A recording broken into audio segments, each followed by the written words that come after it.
Hey guys, I'm going to be doing a little instructional video on how to record drums with a Mackie Onyx 1640i mixer interface.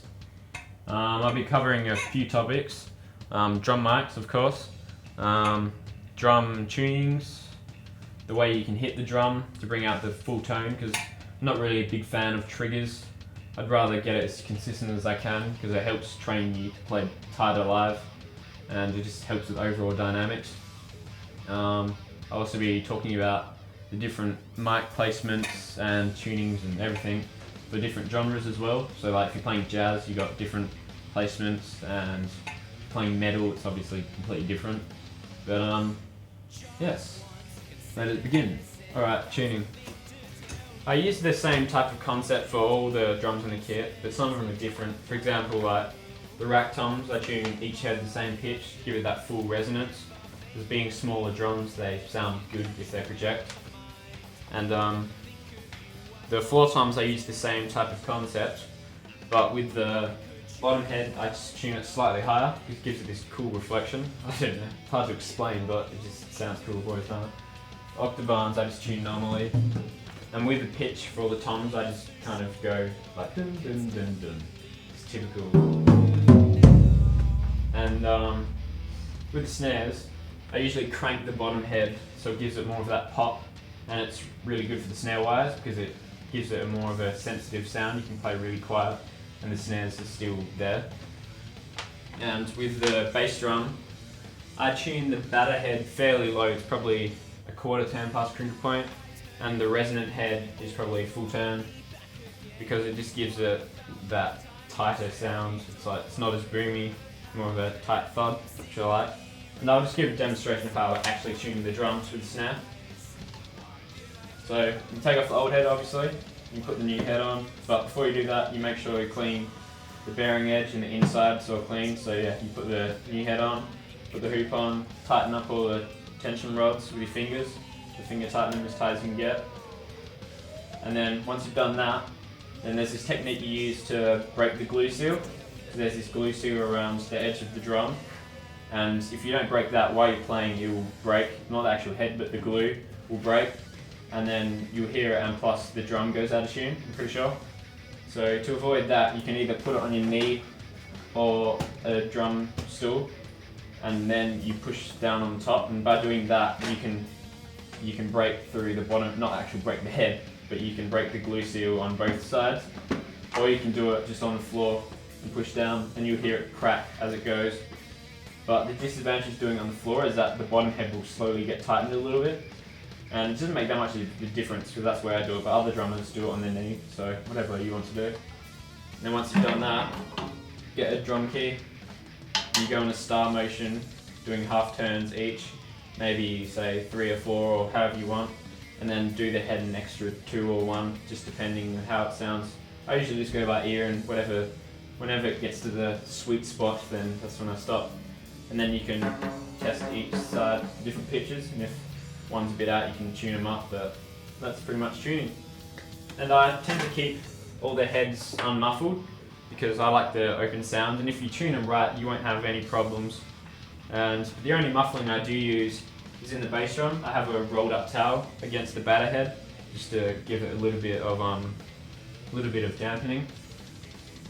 But depends, if I play jazz or if I'm playing like some Van Halen stuff or just some old school stuff, I'll have it just open because it gives it that nice like open cannon sound. And yeah, that's about it for tuning. This is probably a terrible angle, but never mind, it's about the drums. And once you've got your desired drum sound, you might have to adjust it slightly when you put the mics on because the microphone picks up different to what the human ear hears. We'll start with bass drums. Ignore this piece of tape, it's just stopping me from having to use $50 to buy a drum kit. People tend to knock it, but anyway, ignore that. There's many different placements you can use for the bass drum for different applications. For example, if you want the Led Zeppelin-y or like a Buddy Rich or just old school jazz type of sounding drum, you can place it outside of the drum in the middle.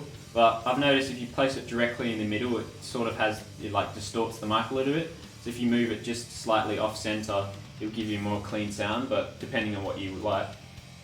And And if you want that cannon sounding bass drum like an Alex Van Halen, like high end but open sounding, you can put it at the sound hole. Some people disagree with this, but I don't know, I just think whatever sounds good just works. Another spot you can put it is directly in the sound hole, and that gives you a full sound with not much attack, but it's like a mixture of outside and inside. And I've noticed if you put it in between the sound hole and the center, it has a sort of wet sound, which I don't really like, and it doesn't have that much low end punch. So I like to put mine in the center, but not in the center width-wise, as it sort of like cancels out the low end. And the closer you put it to the batter head, the more bass you have and the more sub sound you have. But yeah, that's about it for the bass drums. And with a snare drum, I like to have it fairly close to the rim, angling over to this rim, but sort of in the middle area, because it gives it that like snap and that fast attack sound, but still has tone.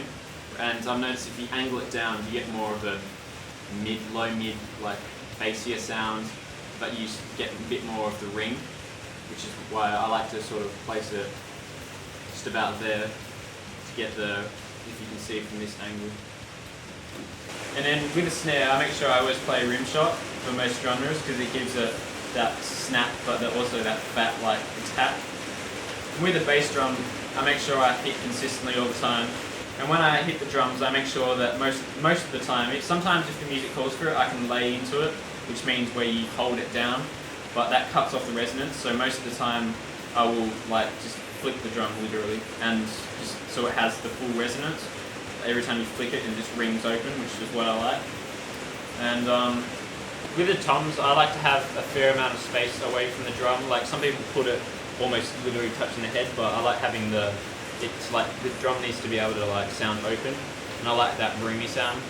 And plus with the toms, if you have, the more angled this way it is, the more of a low end sound you have and more of a ringy sound.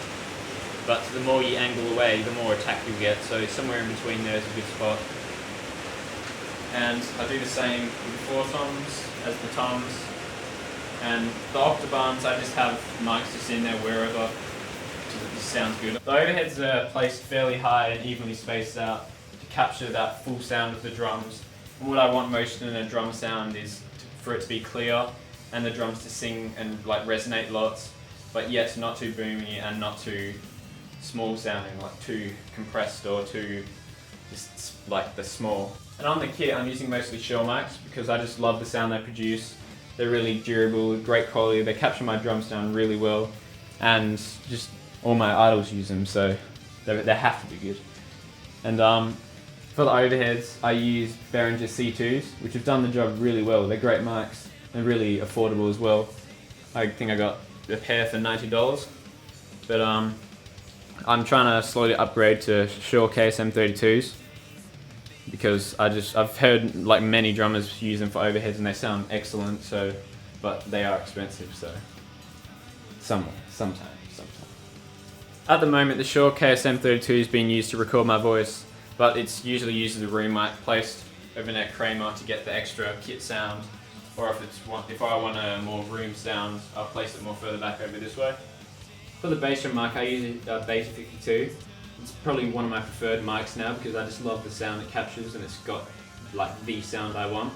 On the toms, I use the Shure PG56, which came with the PG set, which also had the PG52s, which I've got over here on the low floor tom.